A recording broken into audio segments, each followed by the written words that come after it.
Hello there, IELTS students. Welcome to IELTS Podcast. You no longer have to worry, fret or panic about IELTS because we are here to guide you through this test jungle. Enjoy these IELTS tutorials, and if you need more help or want to access the famous online course, you can visit us at IELTSPodcast.com. IELTS vocabulary. In this tutorial, we are going to look at one of those weird little topics you probably never ever thought about before in your life, and this is just perfect. You know, if you get a task 2 question related to this topic that we're going to cover right now, then you're going to have ideally some ideas to pull on, some vocabulary, some collocations, and if we're lucky, you'll even use the grammar point that we are going to very briefly cover. So today's topic is all about mental health awareness. How bizarre, how weird. You're totally right there. Totally agree with you. But you know, you've got 2 options here. You want to boost your vocabulary, you know it's an issue. You can, go to the BBC, as I said, every day, read articles, or you can just consume a ton of these IELTS vocabulary tutorials and just get sort of like a top level view, get the vocabulary you needed. And it is kind of a shortcut, and I'm not a massive fan of shortcuts, but I know what it's like I know what most of my students, the situation they're in is like, I've got IELTS in 2 weeks. And, and the good thing is here, you can do this passively while you're driving, while you're commuting. Spend 20 minutes with me right here, right now, and you can get a rough idea about the topic of mental health, the awareness, campaigns related to mental health awareness, and most importantly, some vocabulary. So let's get started. By the way, if this is your first time listening to IELTS Podcast with me, Ben Worthington, then I'll just very briefly tell you who I am. My name is Ben. I'm from the UK. I lived outside of the UK. I sorted out my accent so people could understand me and so I could become a teacher. Because when I left, I was, it was a very northern accent, just because where I grew up, quickly realised it's not very fair to teach students my accent, so it got smoothed out a bit. Now most students understand me, and I lived outside of the UK for around 20 years. I'm back in the UK now, and back with my family. But during those 20 years, most of them were spent preparing students for that IELTS exam, and I'm still doing it. There's still, every now and again, there's a space for a private class. I don't take on that many. I just want to keep my skills sharp, and I do enjoy it, and I get inspiration for future tutorials. And in fact, I had a student who always suffered with my mind goes blank, and she was the inspiration for doing these IELTS vocabulary tutorials. So let's get started. Mental health.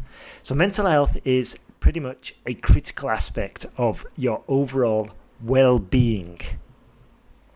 And it often remains overshadowed by physical health concerns, such as cancer, diabetes, and all the rest of it. So what we're going to do is just look at the role of public awareness campaigns, and just looking at sort of like, the pros and cons of these, and basically the attitudes towards mental health issues. So the grammar point we're going to cover is conjunctions. We're going to not conjunctions. We're going to look at adverbial clauses, which I guess they could be called conjunctions actually. So these clauses often begin with conjunctions such as although, while, whereas, and are crucial for adding some complexity and depth to an argument by discussing opposing viewpoints or unexpected outcomes. Let me share a few model sentences using these clauses. So we could start off with, although many people are aware of mental health education, comma, public stigma reduction is still a significant challenge. Great vocabulary there. Mental health education, public stigma reduction. So in that sentence, we've got two sort of like views there, and we're acknowledging people are aware of it. People are aware of mental health education. There is still, basically, it's still a challenge. There's still a challenge attached to the stigma of mental health. Stigma is sort of like the opinion or the connotations associated around it. So, I mean, traditionally, if you were driving a Skoda, there's a lot of stigma attached to it because a Skoda had this reputation of being a cheap man's car or a Lada. Nowadays, that stigma, those connotations are no more because Skoda's pretty decent cars. Anyway, let's move on. Whereas mental health advocacy has grown, treatment accessibility has not improved at the same rate. So again, very similar to the last one, we've got two clauses there, two contrasting views, and this sets us up. We probably wouldn't start off our body paragraph with this, but we could definitely include something like this in the second sentence and then start developing the argument. Next sentence. While early intervention strategies are effective, they are often underfunded and undervalued by public health policies. Intervention strategies, how good is that? Next sentence. Even though community support networks are stronger than ever, isolation and loneliness continue to impact mental health significantly. So there are commas in these. I'm trying to remember to say it, but it's not very natural to speak and then say comma. So forgive me if I'm forgetting one or two. Whereas awareness campaign effectiveness is increasing, comma, actual changes in healthcare policy reform are lagging behind. Lagging behind. Great little phrase there. Healthcare policy reform. Great collocation. Awareness campaign effectiveness. So this goes back to a tutorial I did a while back of, expanding your vocabulary by using different versions of the word. So we've got effective, effectively, effectiveness, ineffective, ineffectively, ineffectiveness, and so on and so forth. Just by knowing the root and just by knowing the rules, the formulas, and how to expand our vocabulary. Next sentence. Although there are numerous social inclusion initiatives, comma, emotional well-being is often not prioritized in schools and workplaces. Beautiful. Next sentence. While public stigma reduction initiatives are widespread, it's quite a mouthful, that sentence. While public stigma reduction initiatives are widespread, personal biases and misunderstandings still prevail. That's pretty much a benign sentence, that, in my own opinion. Prevail. That's a higher level vocabulary right there. Next sentence. Even though the importance of mental health education is recognized, comma, many individuals lack access to quality information. So we've again got those two contrasting clauses in that sentence. It's a higher level sentence, and all we have to do is just put two sides of our opinion, either side of the comma, and just start the sentence with that adverbial clause. Whereas community support networks can provide significant help, comma, many people with mental health issues go without adequate support. That's so true, actually. Just looking back over my life, there's a lot of people I know mental problems and they never really got the support they needed. So maybe if you want to take this a step further, you could just put like mental health campaigns Bhutan, mental health campaigns Germany, or whichever country you're from, and just get an overview. You've probably never ever thought about it, I'm guessing, or you might not ever be aware of campaigns. And I strongly recommend just doing this. It'll take like 5 or 10 minutes. You could get you could get even more vocabulary. You could get some terms. You could find out a little bit more. Final sentence. Although awareness campaign effectiveness is evident, there is still a long way to go in achieving widespread healthcare policy reform. Healthcare policy reform. Great little collocation. Let's just review some of these collocations again. Mental health advocacy. Public stigma reduction. Early intervention strategies. Nipping it in the bud, as we could also say in spoken English. But obviously for our IELTS writing test 2 essay, we're going to say early intervention strategies. Mental health education. Community support networks. Treatment accessibility. Awareness campaign effectiveness. Super. I mean, we can stick that into an essay about climate change. Solutions for climate change. A public awareness campaign.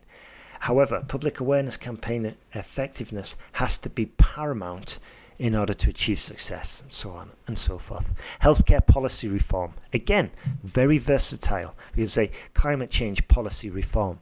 We could say crime rehabilitation policy reform. We talk about higher education policy reform. Very versatile. Emotional well-being, and finally, social inclusion initiatives. Let's just have a look at some of the pros and cons regarding mental health public awareness campaigns, and try to expand on these. There's going to be a lot of pros and a lot of cons that we could adapt to other arguments, such as I just mentioned, climate change, higher education, transport, social media, mobile phone addiction, and so on and so forth. So let's go. The pros of a mental health public awareness campaign would be: it increases public knowledge of mental health issues, reduces stigma associated with mental illness, encourages individuals to seek help early, promotes more inclusive workplaces, strengthens community support networks, supports the development of better treatment options, encourages empathy and understanding among the population, helps integrate mental health into primary healthcare, so on and so forth. Some of the cons: it might oversimplify complex mental health conditions. It could lead to misinformation if not well managed. Misinformation is a great little verb there. We can definitely use this when we're talking about social media, for example. Potential to focus too much on common disorders, neglecting rare or severe conditions. Public campaigns may not reach all demographics effectively. So perhaps pause the tutorial here and just think about that one. Why? This is what I've been working on with one of my students now, just asking why. Once we've said our position, why? Develop it. Why wouldn't a public campaign not reach all demographics effectively? Well, teens probably have a bias for social media. Adults, especially older adults, probably have a bias for traditional forms such as newspapers and evening television. So therefore, the campaign would have to cover all different types of media in order to be effective. Okay, so just a brief little argument there. May increase public fears if negative aspects of mental illness are overemphasised. Resources for campaigns might detract from direct service funding. I'm just going to add one of the cons which isn't on the list if you're reading the tutorial while you're listening, and we can also talk about the cost of the public awareness campaign. Governments usually never have any money. Of course, they've always got money for bombing and killing people. That's just a side note. But governments usually are usually very tight on their money. So we can talk about the cost of a public awareness campaign, and would that money be better spent elsewhere in other programs such as education, sports and health facilities, so on and so forth. Final argument. a public awareness campaign might not translate into long-term change. And that's true of mental health awareness campaign, a climate change public awareness campaign, any campaign. It just might not translate into long-term change. So there we go. Let's have a look now at some model speaking questions and answers, sample speaking questions. Why is public awareness about mental health important? Public awareness is crucial because it helps break down the stigma associated with mental health issues. If more people understood the challenges and realities of mental health, public stigma reduction could be more effectively achieved.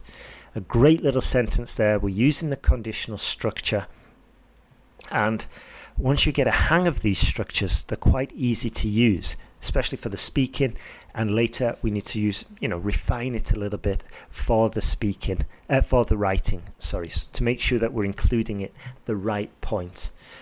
Usually it's probably halfway through our body paragraph and we're just developing our argument in a hypothetical manner in order to pick up points for using different grammatical structures. Next sentence. Should schools play a role in mental health education? Absolutely. Schools should be at the forefront of mental health education. Providing students with knowledge about mental health could lead to early identification of issues and promote a healthier future generation.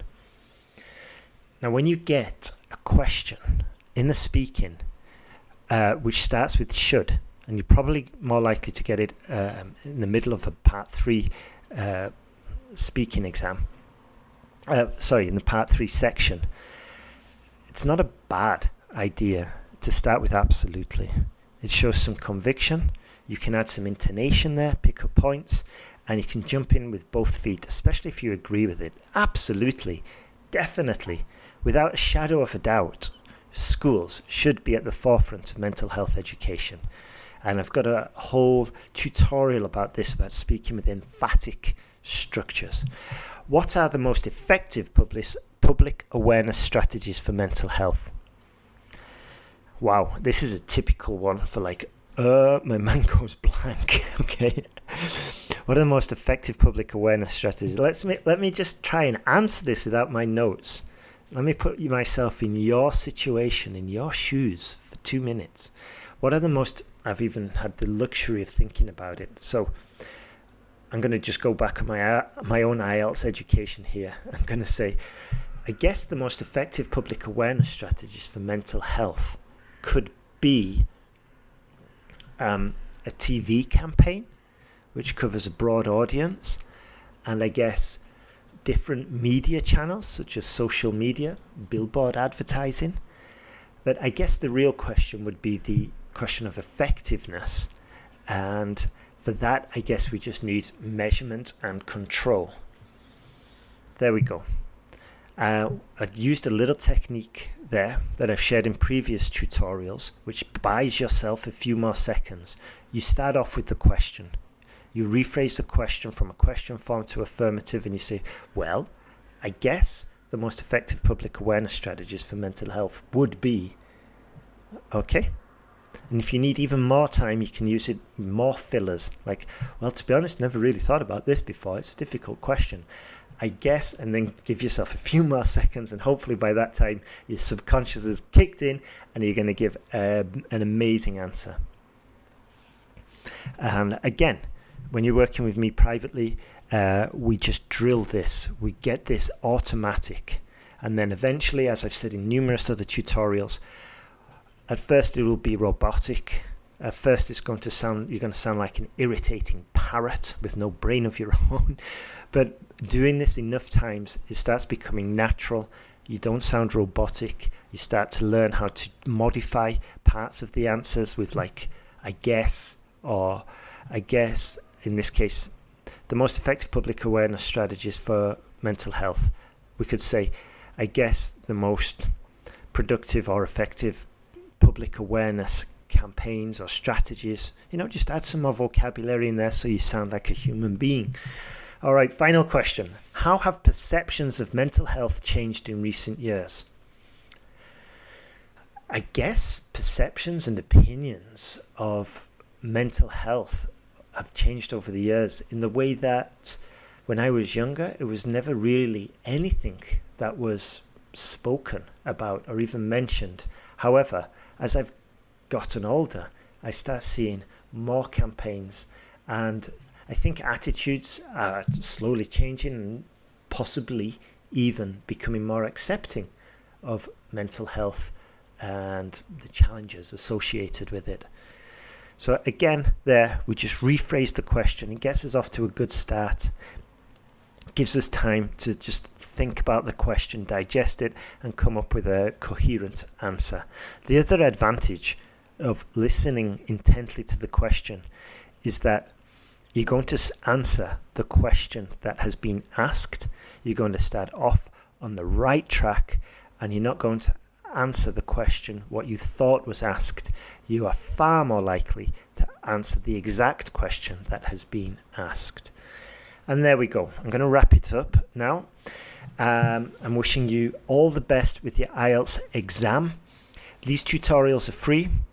I'm not charging you for them. If you find them useful, all I ask for in return is that you share it with a friend, email it on, share it on social media, even tag me if you want to. And this way we can just help more students. So that's it. All the best. Oh, I forgot. Go to IELTSPodcast.com, sign up to the newsletter, and you'll get even more tutorials, and you'll get updates, and you'll get a little brief mini course on how to use the AI essay checker for free. So have a beautiful day. All the best with your IELTS exam.